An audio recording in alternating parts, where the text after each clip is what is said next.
저와 여러분이 함께 읽은 본문은 사실 설교하기가 쉽지 않은 본문입니다. 그럴 수밖에 없는 이유가 인류 역사에서 정권을 잡은 자들 있지 않습니까? 그렇게 정권을 잡은 자들의 대개의 특징이 정복자들이 많습니다.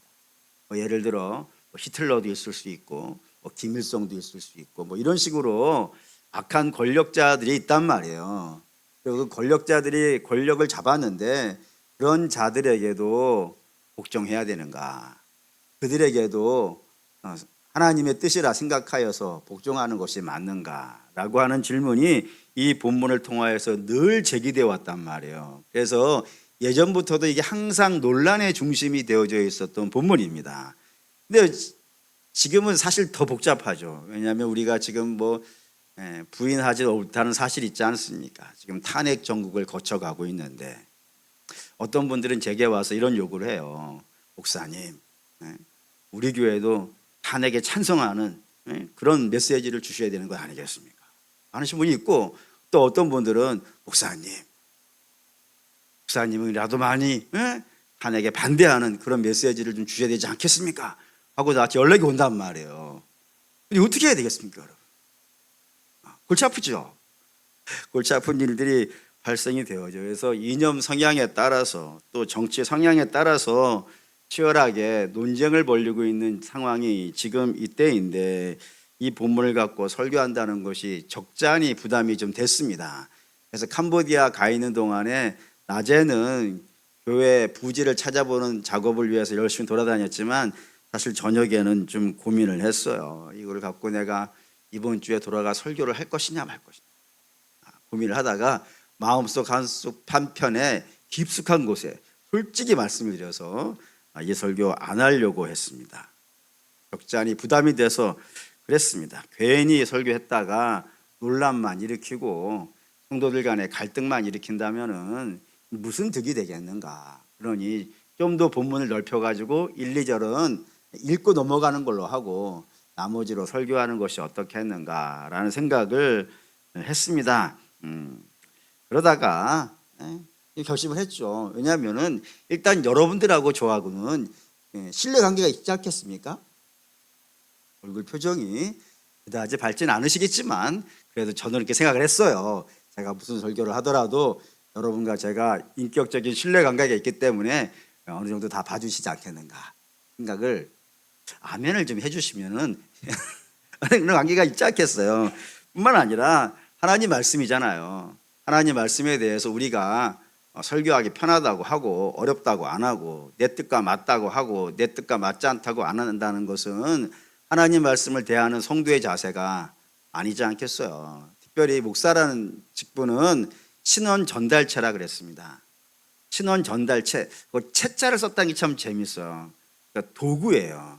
하나님이 당신의 말씀을 전하기 위해서 도구로 세워놨는데 도구가 판단을 하고 있다는 것은요, 잘못된 것 아니겠습니까? 그래서 그냥 제가 받은 대로 또 제가 알고 있는 대로, 모르면 또 모를까, 모르면 넘어갈 수 있겠지만 이미 누가 봐도 뻔히 알고 있는 본문인데 이 내용이 있는 내용을 성경에 있는 대로 전달해 드리는 것이 맞겠다. 그리고 하나님의 은혜를 구하는 것이 적절한 판단이겠다 싶어가지고 이 말씀을 전하도록 하겠습니다. 그러니 오늘 설교를 여러분들은 정치의 논리로 듣지 말아주시고 기록된 하나님의 말씀으로 받아주실 수 있기를 부탁을 드리겠습니다. 우선 우리가 먼저 주목해야 되는 것은 로마서라는 책이 이 땅에 쓰여질 때에 로마 교회와 로마 정권과의 관계를 여러분들이 먼저 주목하셔야 됩니다. 로마서는 일반적으로 알려져 있는 것으로 기원 후 56년에서 58년 사이에 기록되어진 책이라고 되어져 있습니다. 이 56년에서 58년은 로마로 말한다면 어느 시대냐면 네로 황제가 나라를 다스리고 있을 때이고, 네로 황제가 나라를 다스리기 초반부입니다. 초반부라는 것은 로마 정권으로부터 교회가 본격적인 박해를 받은 것은 아직 때가 안 됐다 이거예요. 그럼 언제부터 로마 교회가 핍박을 받기 시작하냐면 AD 64년으로 되어 있어요. 기원 후 64년. 그때가 뭐가 있었냐면 로마의 대화재 사건이 있었단 말이에요. 그 화재 사건 이후부터 교회가 핍박을 받기 시작하였는데 56년에서 58년이라면 그 전 아니겠어요. 그래 아직 본격적인 박해가 일어나진 않았지만 그럼에도 불구하고 교회와 로마 정권 사이에는 적지 않은 갈등들이 쌓여져 가고 있었다 이겁니다. 어떤 일이 있었냐면 AD 49년에 클라우디오라고 하는 황제가 있었어요. 이 사람이 무슨 일을 발표하냐면 로마에 살고 있는 모든 유대인들은 로마에서 나가라라고 명령을 한 거예요. 추방령을 내렸어요. 그런데 그 당시만 해도 유대인 하면은 기독교인과 유대인이 구별되지 않는 때였단 말이에요. 대부분이 다 유대인들 중에 기독교인이 있었기 때문에 추방령이 내려짐으로 말미암아서 유대교인들만 쫓겨난 것이 아니라 기독교인도요 같이 여기에서 쫓겨나게 되었단 말입니다. 그러니 뭐 마음이 안 좋죠. 물론 그 명령이 클라우디오라고 하는 황제가 죽은 다음에는 취소되는 바람에 다시 로마에 돌아와 살긴 하지만 이미 한번 쫓겨났으니까 마음이 어떻겠어요? 좋지 않았어요. 뿐만 아니라 조금씩 지경을 넓혀가고 있는 기독교가 이 로마 사람들 눈에는 되게 이상해 보였어요. 뭐 어느 부분이 이상했냐면 우리 알다시피 로마라고 하는 사회는 다신 사회입니다. 신이 엄청나게 많아요. 그리스 로마의 신화에 나오는 모든 신들이 로마 사람들이 섬기는 신들이에요. 그렇게 신이 많은 사회에 기독교는요 신이 유일하잖아요. 그러니까 로마 사람들이 볼 때는 이 기독교는 신을 부인하는 것 같은 거예요. 그래서 우리의 미풍양속을 어긴다. 이건 우리나라 처음 들어왔을 때도 그랬다니까요. 우리나라에 복음이 처음 들어왔을 때 교회가 어마어마하게 핍박을 받는 이유는 사실 딱 하나였어요. 그게 뭐였냐? 제사상에 전화 안 한다는 거였어요. 우리의 미풍양속을 어긴다. 부모를 못 알아보는 종교다. 사실은 기독교만큼 부모를 계명으로 섬기는 게 없잖아요. 그런데도 불구하고 불효하는 종교라고 오해를 받아가지고 어마어마한 박해를 받았듯이 로마 사회도 그런 불씨들이 쌓여져 갔다고요. 우리가 섬기는 신들을 죄다 부인해? 그리고 신이 하나밖에 없다 그래?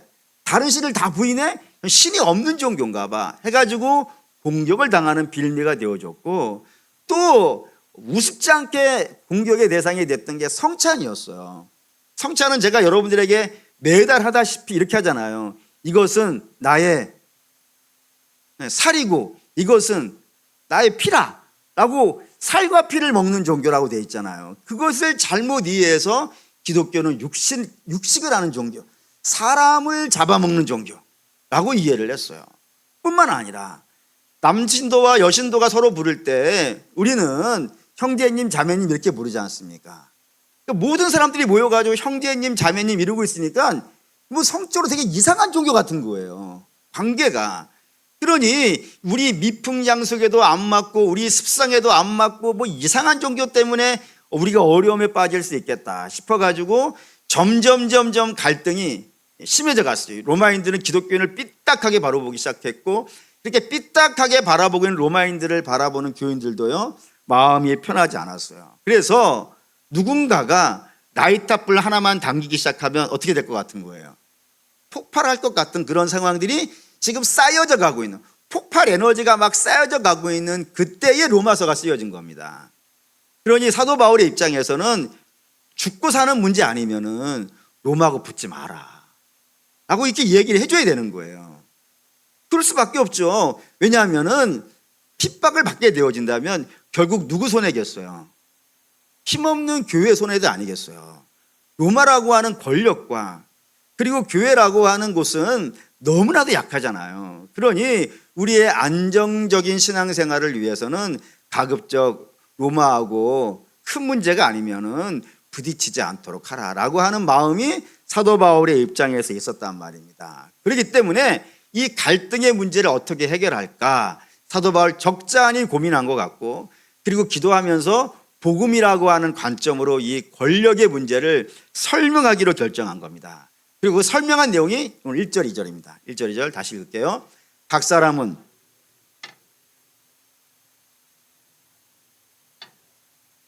모든 권세는 다 하나님께서 정하신 바라. 그러므로 권세를 거스리는 자는 하나님의 명령을 거스림이니 거스리는 자들은 심판을 자취하리라 했습니다. 바울은 교회와 국가 간의 갈등은 없애야 된다라고 이야기를 하는 거예요. 그러면서 세 가지 이유를 들었다 이겁니다. 그 세 가지 중에 첫 번째는 모든 권력은 다 어디서부터 나온다? 하나님부터 나온다 이겁니다. 다시 말해서 권력은 사람이 잘라서 잡는 것이 아니라 하나님께서 어떤 특별한 목적이 있어가지고 어떤 사람에게 주셨다는 겁니다. 그걸 가장 대표적으로 설명하는 것이 아담과 하와예요. 아담과 하와가 여기 대표적인 설명 대상인데, 여러분 생각할 때 아담이 나아 보여요? 하와가 나아 보여요? 보실 때 오래 생각하면 안 돼. 이런 거는 넌센스 퀴즈니까. 그냥 생각하실 때 아담이 나아 보여요? 하와가 나아 보여요? 하와가 나아 보여요. 왜냐? 1번은 암만 해도 첫 번째 만든 것보다는요, 두 번째 만든 게 낫지 않겠어요? 뭐 농담입니다. 하지만 아니 꼭 농담만은 아니죠. 두 번째 만든 게 더 잘 만들 수도 있었어요. 첫 번째 이유고, 두 번째 이유는 하와는 생명을 잉태하는 겁니다. 뭐든지 생명을 잉태하는 것이 좀 더 낫습니다. 그러니 뭐 훌륭하죠. 세 번째는 이름 자체가 이미 수준이 다릅니다. 아담의 이름은 어디서 왔어요? 아다마에서 왔다고 했어요. 아다마는 땅의 먼지라고 했습니다. 흙에서 와서 흙으로 가는 존재가 아담이에요. 근데 하와는 이름이 어디서 왔을 것 같으세요? 여호와에서 왔어요. 사실 여호와라는 말은 성경에 적절한 히브리어는 아니고, 히브리어를 읽는다면 야훼라 그러죠. 야훼와 하와 비슷한 발음이에요. 그래서 하와는 하나님에게서부터 온 이름이에요. 그렇기 때문에 무엇을 봐도 사실은 하와가 좀 나아 보이는 관점이 있단 말입니다. 그런데 하나님께서 그 하와에게 뭐 하라 그런 거예요? 너는 아담을 섬기는 자가 되라, 이렇게 얘기하셨단 말입니다. 반대로 하와보다 나은 것이 하나도 없는 아담에게는요, 네가 리드하는 자가 되라 라고 명령을 하신 거예요. 그러니 섬김과 다스리는 것은 아담과 하와의 능력에 의해서 결정된 것이 아니라 하나님께서 명령하신 거예요.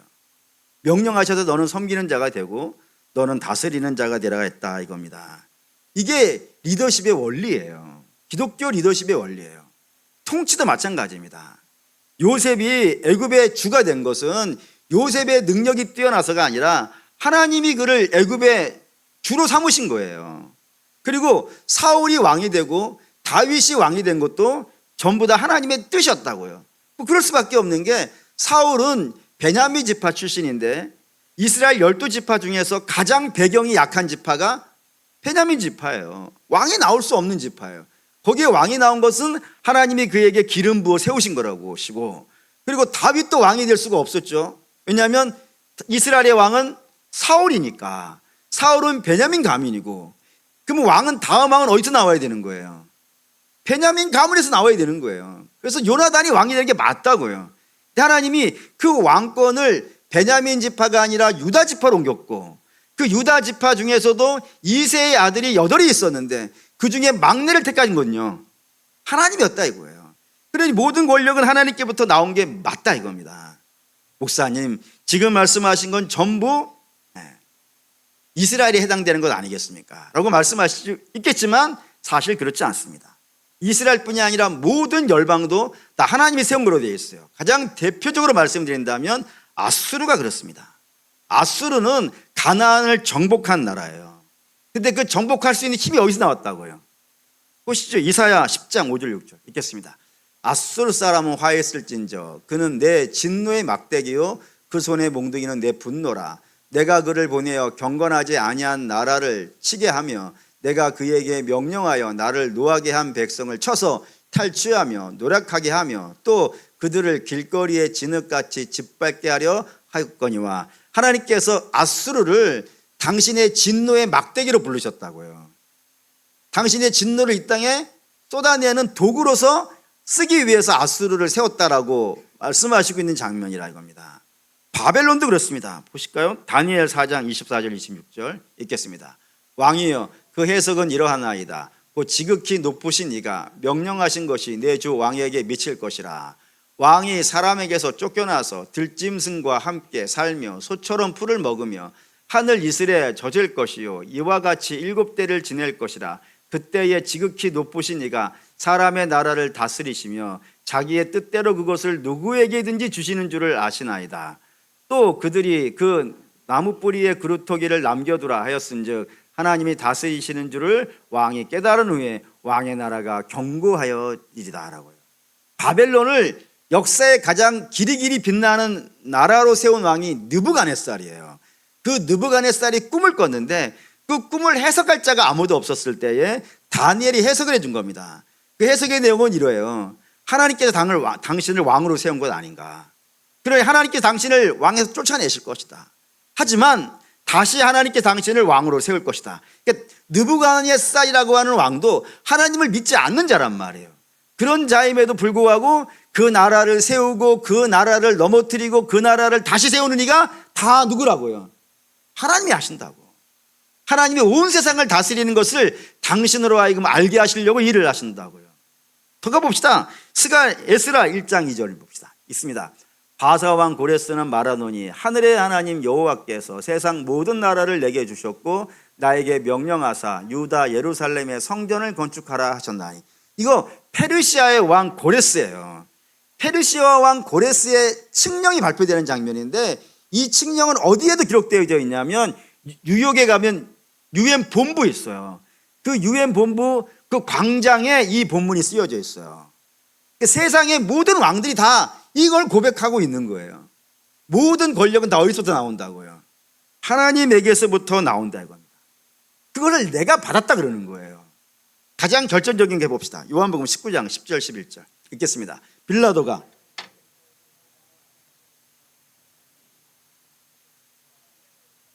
권한도 있는 줄을 알지 못하느냐. 예수께서 대답하시되 위에서 주지 아니하셨더라면 나를 해할 권한이 없었으리니 그러므로 나를 내게 넘겨준 자의 죄는 더 크다 하시나니라. 이게 빌라도가 내가 너를 풀어줄, 예수님을 향하여서 내가 너를 풀어줄 권세가 있다 라고 이야기하는 장면이에요. 그러니까 나한테 부탁해라 그거겠죠. 그때 주께서 뭐라 하셨냐면은 그 권세를 하나님이 주시지 않았다면 네가 받았겠냐 이거예요. 그러니까 로마라는 권력도 어디서 나온 거예요? 하나님에게 나온 거예요. 예수님을 죽일 수 있는 권세도요 하나님이 그에게 주셨다 이거예요. 이것처럼 이스라엘이든 이방이든 어느 나라든 하나님이 세워주셨기에 권세라는 걸 가질 수 있고 그 권세를 행사할 수 있다라고 성경이 분명히 선포하고 있는 겁니다. 그렇기 때문에 다윗이 사울을 못 죽이는 거예요. 보시죠. 사무엘상 24장 6절 읽겠습니다. 자기 사람들에게 이르되 내가 손을 들어 여호와의 기름 부음을 받은 내 주를 치는 것은 여호와께서 금하신 것이니 그는 여호와의 기름 부음을 받은 자가 됨이니라 하고요. 비록 악한 자이지만 비록 나를 죽이려고 하는 자이지만 그럼에도 불구하고 하나님이 주신 권세를 가지고 있는 자 아닌가. 그러니 내가 그를 해하는 것은 하나님을 해하는 것과 마찬가지지 않겠는가. 그러니 나는 비록 저가 나를 공격하지만 나는 주와 분쟁하지 않기 위해서 저를 놓아준다라고 하는 표현이 되어져 있는 거라 이겁니다. 이처럼 성경은 전부 모든 권세는 다 하나님께로부터 나온다라고 말씀을 전하고 있는 겁니다. 그렇기 때문에 성도 역시 권세와 권력을 바라보는 눈이 하나님에게서 주신 것이다 라고 하는 눈을 성도니까 세상 사람들은 그런 생각 가질 수 없겠지만 세상 사람들은 우리가 뽑은 거야 라고 할 수 있을지 모르겠지만 우리는 하나님이 그에게 주신 권세라라고 보시겠어요. 권세를 바라볼 수 있는 눈이 그런 눈이 당연히 있어야 된다는 겁니다. 두 번째, 그러면 왜 하나님께서 권세와 통치권을 어떤 이에게 줘서 나라를 다스리게 하는가? 그 이유는 죄하고 깊은 관련이 있습니다. 뭔 말이냐면 첫사람이 죄를 짓기 전에는 높고 낮음이라는 게 있었겠어요? 없었겠어요? 없었습니다. 뭘 보면 아냐면 하나님께서 하와를 만드시는데 어디에서 하와를 만들어내세요? 아담의 옆구리뼈를 가져다가 만드시잖아요. 왜 옆구리뼈였을까요? 머리뼈일 수도 있고 발가락뼈일 수도 있을 텐데 왜 하필이면 옆구리뼈였을까요? 머리에서 빼냈다 그러면은 머리 위에 올라갈라 할 것이고 발가락에서 빼놨다 그러면 밟을 거 아니겠어요? 그러니 옆구리에서 뺨으로 말미암아 너희는 어떻다고요? 동등된 관계야 라는 설명을 하기 위해서입니다. 그걸 아담도 제대로 이해해가지고 하와를 향해서 유명한 노래 하나 부르잖아요. 너는 내 살 중에 살이고 내 뼈 중에 뼈라. 다시 말해서 너와 나는 뼈와 살 같은 존재야. 뭐가 우선하고 뭐가 나중이고 이런 존재가 아니야. 너하고 나하고는 동등해 라고 하는 표현으로 뼈 중에 뼈요 살 중에 살이라 그런다 이겁니다. 이게 창조 질서예요. 그러니까 모든 사람은 다 어떤 상태가 되어야 되는 거예요? 동등한 상태예요. 높고 낮음이 없어요. 모든 사람은 하나님이 동등된 관계로 지어놓은 것, 이게 창조 질서예요.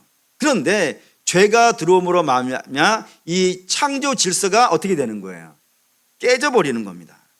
깨져버림으로 말미암아 이 질서가 무너지는 거예요. 그래서 질서가 변하여 무질서가 되어지는 것. 그럼 당연히 그 무질서 사회 속에서는 뭐가 창궐하겠어요? 악이 창궐한 거예요. 질서가 있을 때는 악이 창궐할 수 없는데 질서가 무너져서 무질서가 되어지면 거기에 악이 창궐하게 되어져 있고, 악이 창궐하게 되어지면 제일 손해보는 사람이 누구겠어요? 힘없는 사람이지. 그렇지 않습니까? 힘 있는 사람이야 무슨 걱정이 있겠어요? 힘 있는 사람은 어려울 때 있도록 저달린다면서요. IMF 때 돈 많이 버는 사람들이 있다면서요. 오히려 그런 일이 발생되는 거예요. 그런 힘없는 사람일수록 질서가 무너진 무질서 사회 속에서는 가장 고통을 받게 되어져요. 그리고 가장 그걸 대표적으로 설명하는 것이 짐승의 세계 아니겠어요? 짐승의 세계를 우리는 뭐라 그러냐면 약육강식이라 그러지 않습니까?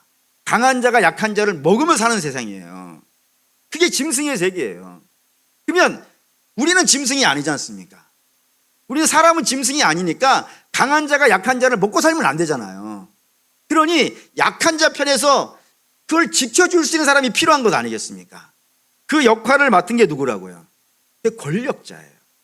그러니까 권력자는 자기가 가진 힘을 가지고 그 질서를 지키는 역할을 해야 된다고요. 법을 세우고 질서를 만들어가는 그런 역할을 해야 돼요. 그걸 잘 설명해 준 것이 열왕기상 3장 7절 9절입니다. 1절.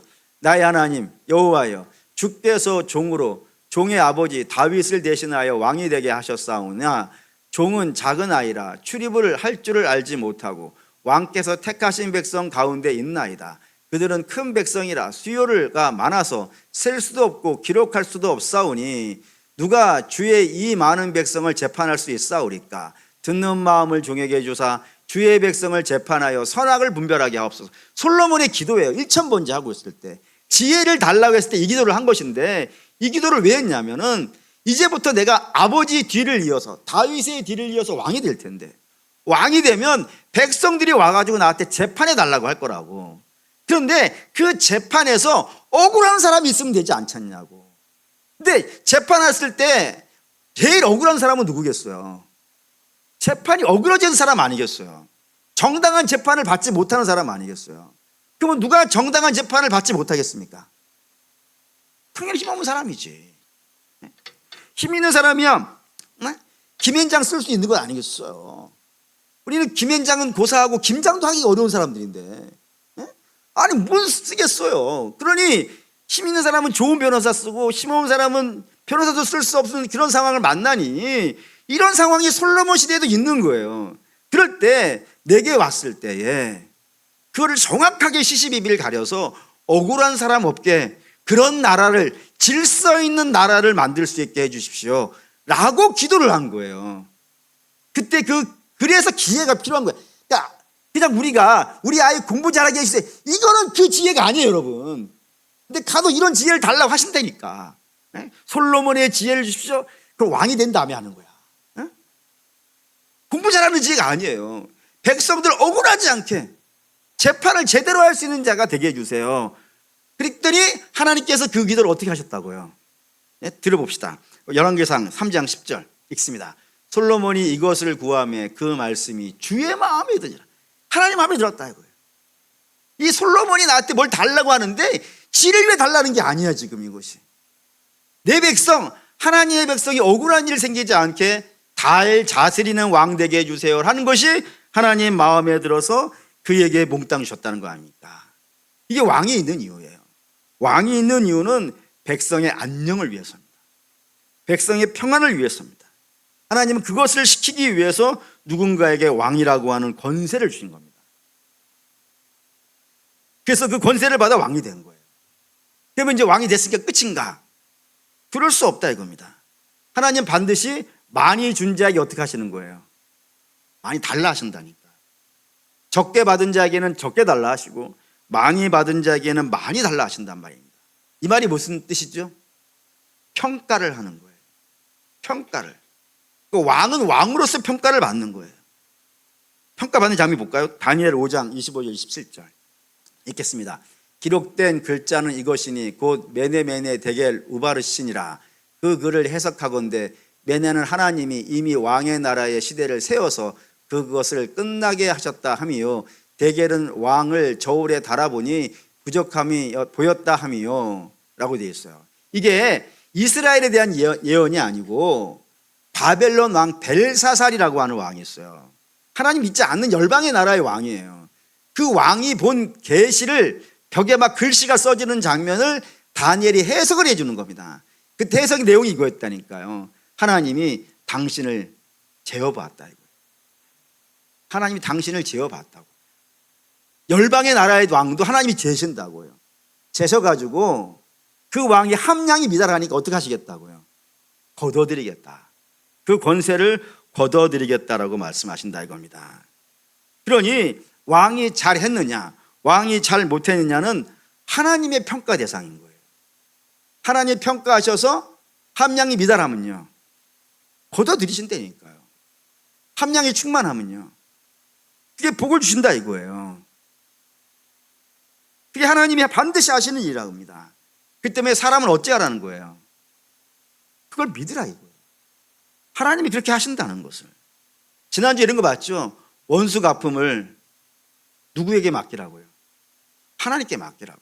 항상 성경은 동일한 원리로 이야기를 해요. 여기에서는 이 이야기하고 저기에서는 논리 바꿔가지고 이렇게 얘기하고 그런 것이 아니라 원수 갚음을 하나님께 맡기라. 왜? 하나님은 원수를 반드시 갚으시는 분이니까.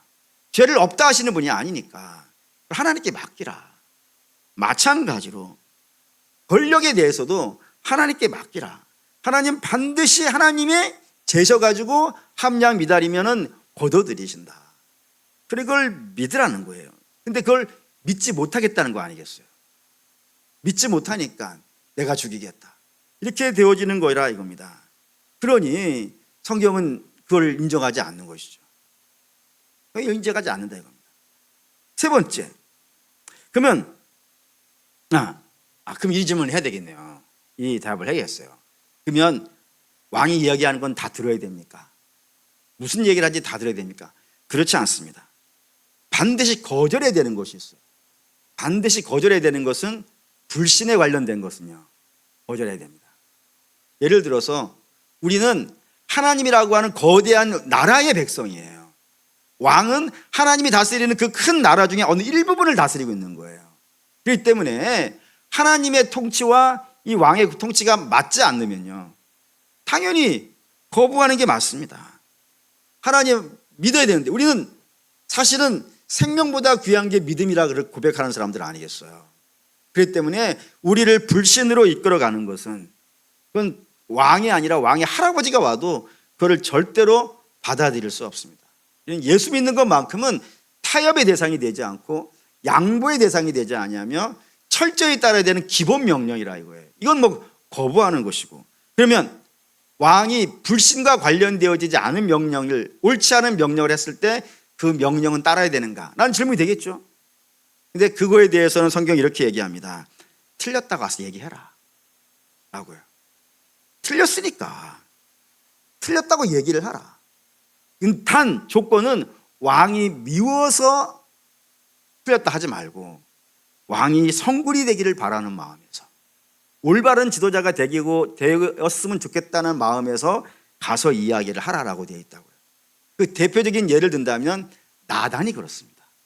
다윗의 예언자인 나단을 생각해 보시면 돼요. 다윗은 이스라엘을 불신으로 끌고 가진 않았습니다. 하나님 믿으라고 열심히 한 사람이 다윗이니까. 단 다윗은 어떤 죄를 졌느냐? 자기 신하의 부인을 빼앗았어요. 그리고 그 신하를 죽여버리는 일을 했고 그 죄를 덮어버렸다 이겁니다. 그래서 아무도 모르는 상태가 되게 한 거예요. 그때 하나님께서 나단에게 말씀하신 거죠. 네가 가서 다윗의 죄를 다 끄집어내라. 책망을 하라. 꾸짖으라. 라고 이야기를 했어요. 그 이야기를 듣고 나단이 가서 이야기를 하는데 겁났을까요? 안 겁났을까요? 물론 성경에 나단이 겁을 냈다는 표현은 없지만 제가 나단이라 생각한다면 겁날 것 같아요. 왜? 왕에게 가서 당신 틀렸다고 얘기해야 되니까. 그거 쉬운 건 아니지 않겠어요? 근데 나단이 가서 합니다. 나단이 가서 하는 이유를 성경은 다시 또 설명하지는 않습니다. 그런데 충분히 유추해 볼 수 있어요. 그건 이제 좀 이따 말씀드리고, 나단이 가서 이야기하는데 나단이 가서 하는 이야기는 너가 이런 죄를 졌고 하나님께서 너를 가만히 두지 않는다고 얘기했다 라고 뭐 무시무시하게 얘기를 해요. 근데 이렇게 무시무시하게 얘기하는 이유는 뭐냐면은 나단이 다윗을 엄청 사랑합니다. 엄청 사랑하기 때문에 다윗이 하나님에게서 멀어지는 것을요 용납할 수가 없어요. 그럼 망하는 거니까. 그래서 그의 죄를 꾸짖어 가지고 그를 다시 언의 안에 머물게 하려고요. 하나님 안에 머물게 하려고 그를 꾸짖습니다. 그리고 다윗을 사랑했다는 사실을 뭘로 안다면 다윗의 마지막 죽는 그 순간까지 나단은요 떠나지 않습니다. 그 옆에서 끊임없이 기도하고 끊임없이 격려하고 그가 잘못된 길을 가면 끊임없이 이야기해주고 그가 아도니아라고 하는 아들이 왕이 되겠다고 막 나서고 있을 때 하나님의 뜻이 그게 아니기 때문에 그거 틀렸다고 가서 또 얘기하고 그런 식으로 이야기하는 사람으로 남아있다 이겁니다. 그러니까 우리도 그런 마음을 가져야 되는 겁니다.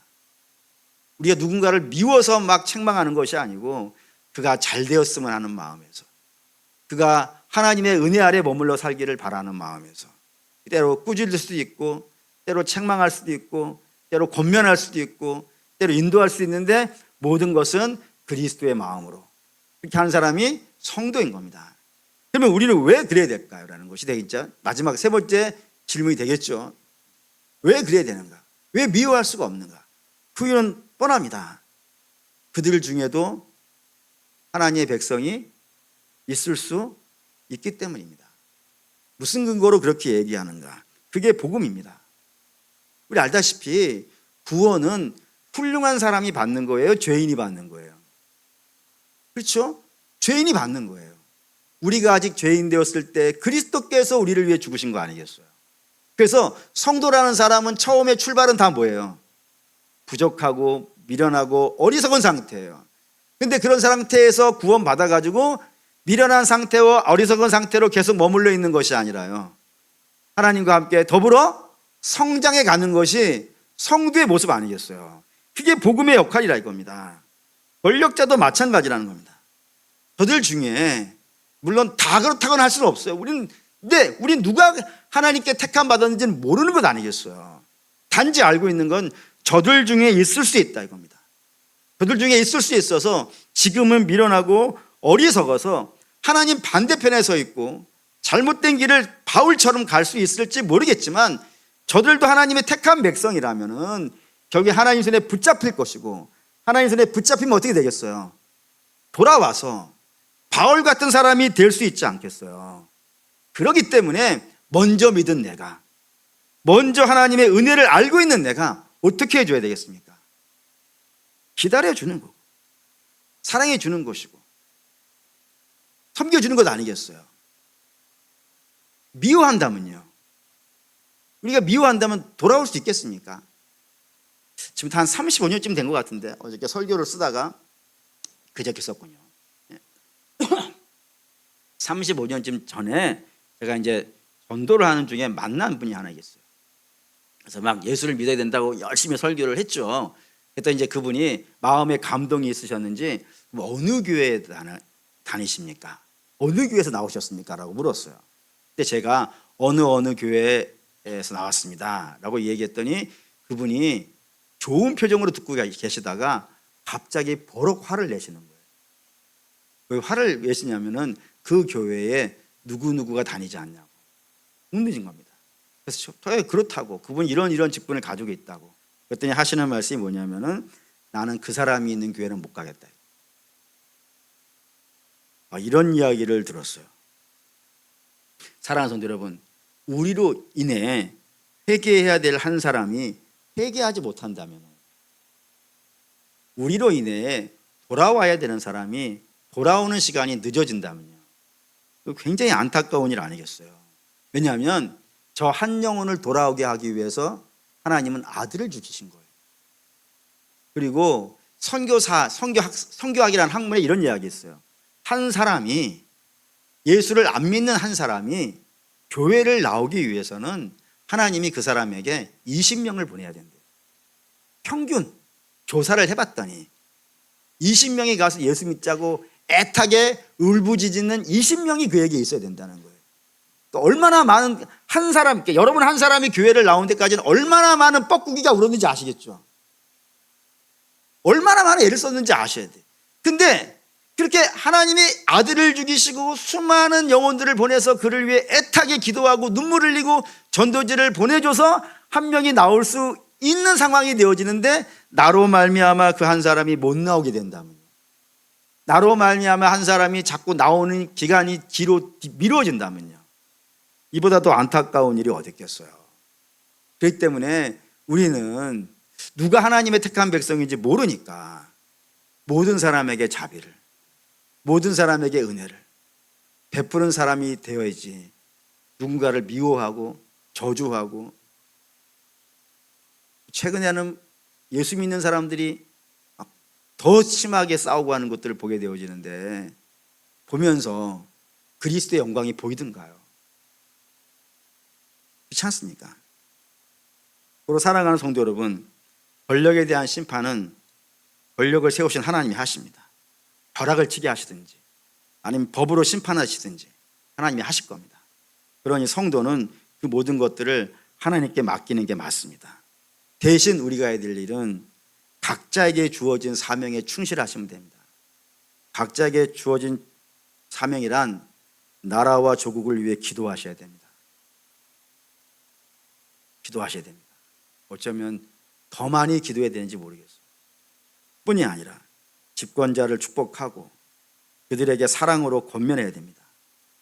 그리고 누구보다 우리 스스로가 더 법을 더 잘 지키는 사람이 되어야 되고 질서를 더 잘 지키는 시민이 되어야 됩니다. 예수 믿는 사람이 시민 아니겠어요? 그리고 성도는 정치적 이념에 따라서 싸워서는 안 되는 사람입니다. 왜? 우리는 정치 이념에 붙잡힌 사람이 아니라 하나님의 주권을 믿는 사람 아니겠어요? 그러니 정치 이념에 따라서 편 가르지 마시고, 성도는 하나님의 영광 안에서 다 천국에서 만날 것 아니겠습니까? 예수 믿는 사람이라면은 나하고 정치적 성향이 다르더라도 하늘에서 만나지 않겠어요? 만날 때 원수로 만나면 안 되지 않겠습니까? 그러니 우리는 설사 우리에게 욕을 하더라도 그들을 축복하고 위에 기도해주고 섬겨주는 성도의 삶을 사는 것, 그것이 교회가, 기독교인이 권세를 바라보는 시각이라 생각이 됩니다. 그리고 사랑하는 믿음의 성도 여러분, 하나님의 주권을 믿고 사랑과 질서로 반응하시는 저 여러분 되시기를 주의 이름으로 축원합니다.